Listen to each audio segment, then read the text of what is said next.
El escenario geopolítico ha sufrido una sacudida que los radares de Washington no supieron detectar a tiempo. En las pantallas de seguimiento del Comando Sur, tres colosos de acero, petróleros rusos que el Departamento de Estado consideraba neutralizados por el cerco de las sanciones, han vuelto a encender sus motores. No se trata de una simple maniobra comercial, sino de una humillación estratégica ejecutada con la precisión de un cirujano. Mientras la administración en la Casa Blanca dispersaba su atención en disputas arancelarias con México y retórica territorial sobre Groenlandia, Vladimir Putin ha aprovechado el vacío para demostrar que el poder de las sanciones estadounidenses tiene un límite físico y jurídico, situado exactamente a 2.200 kilómetros de las costas de Florida. Si quieres seguir estos movimientos minuto a minuto, suscríbete ahora.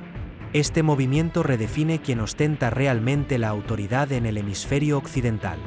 Venezuela, poseedora de las reservas de crudo más vastas del globo con 300.000 millones de barriles, vuelve a ser el epicentro de una disputa que Washington creía haber ganado por asfixia económica.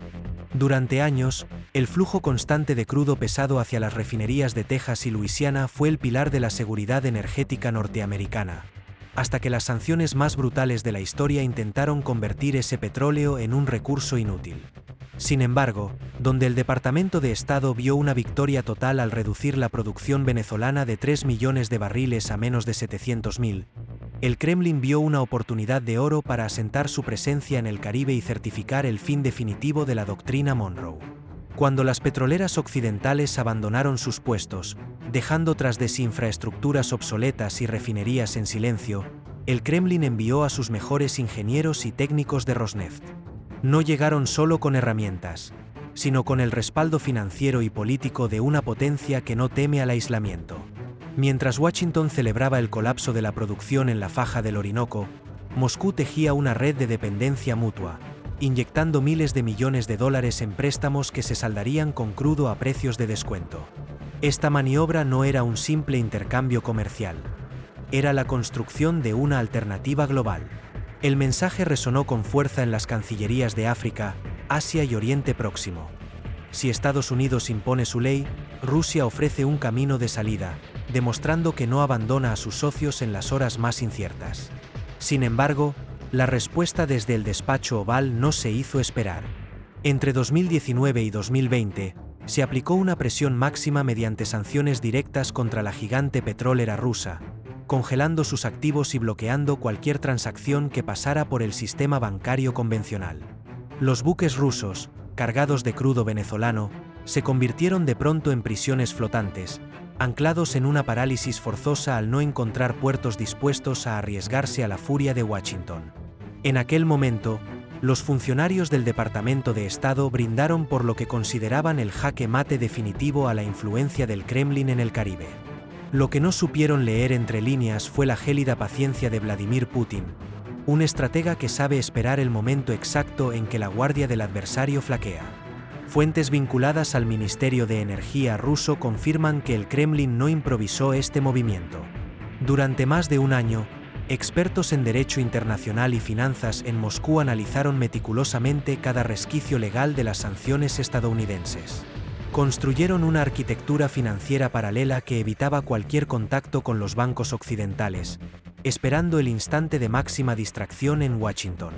Ese momento llegó con el inicio de 2026. Mientras la Casa Blanca abría múltiples frentes de conflicto, amenazando a México con aranceles del 25%, sugiriendo la compra de Groenlandia o reclamando el control del Canal de Panamá, el foco estratégico estadounidense se fragmentó peligrosamente. Putin, detectando esta dispersión de fuerzas, dio la orden definitiva. A finales de diciembre, bajo el sigilo que solo permite una operación de inteligencia bien ejecutada, los tres buques petroleros rusos que permanecían fondeados frente a las costas venezolanas iniciaron sus maniobras. En una ventana de apenas 72 horas, cargaron sus bodegas con crudo y pusieron rumbo a Asia, donde la influencia de los dictámenes de Washington se diluye.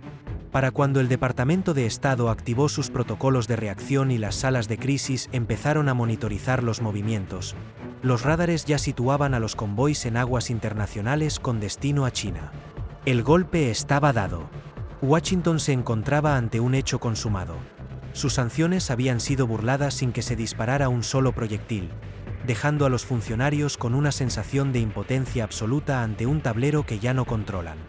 La parálisis que ahora se respira en los centros de análisis de Virginia y en las salas de crisis del Pentágono es el síntoma inequívoco de una realidad profundamente incómoda: el reconocimiento de que la hegemonía ya no es absoluta.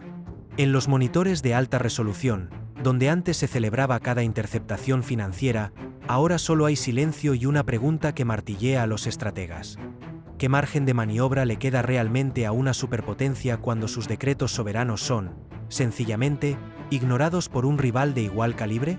Intentar aplicar nuevas capas de sanciones sobre un sistema que ya ha sido perforado es un ejercicio de futilidad, similar a tratar de reforzar con pesados candados de hierro una puerta que ya ha sido arrancada de cuajo de sus goznes.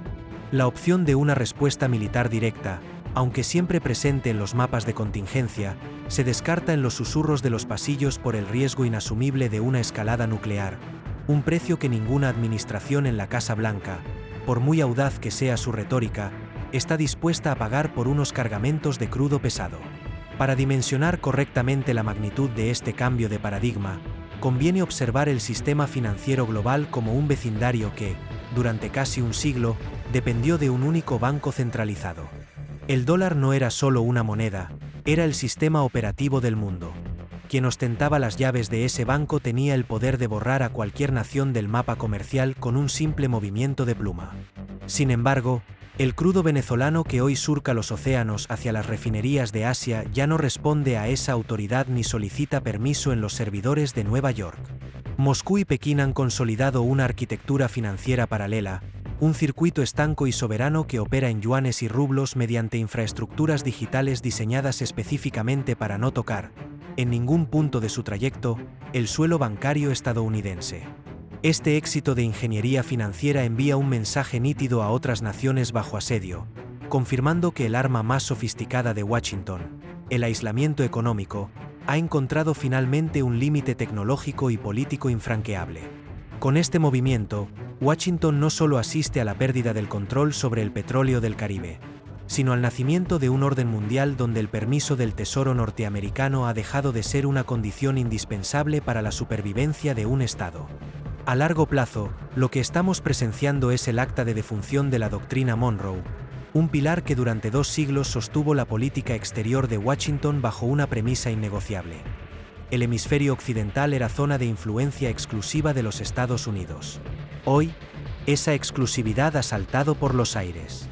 Rusia ya no solo mantiene una presencia diplomática en Venezuela, sino que ha consolidado una infraestructura operativa que incluye asesores técnicos, equipos militares y ahora, el control logístico de las rutas energéticas en el propio Caribe.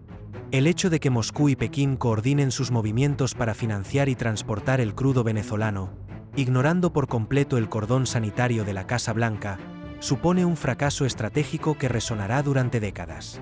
No se trata solo de política. Para las familias trabajadoras de Texas o Luisiana, este giro se traduce en una pérdida de seguridad energética, ya que las refinerías diseñadas para el crudo del sur deben buscar alternativas más costosas y lejanas, encareciendo los costes de producción en su propio suelo. Si quieres seguir estos movimientos minuto a minuto, suscríbete ahora. La historia es una maestra implacable y nos enseña que las grandes potencias no suelen caer por una sola derrota militar, sino por la dispersión fatal de sus recursos. Le ocurrió a Roma cuando sus fronteras se volvieron ingobernables, a la España de los Habsburgo y al Imperio Británico tras la Segunda Guerra Mundial. Trump, al abrir simultáneamente frentes comerciales con socios históricos como México y Canadá, y al distraer la atención pública con propuestas como la compra de Groenlandia, ha permitido que sus adversarios reales tomen posiciones estratégicas a escasos kilómetros de sus costas. En los próximos 60 días, veremos cómo los ingresos petroleros fluyen de nuevo hacia Caracas, fortaleciendo la estructura de mando de Maduro y consolidando un bloque euroasiático en el corazón de las Américas.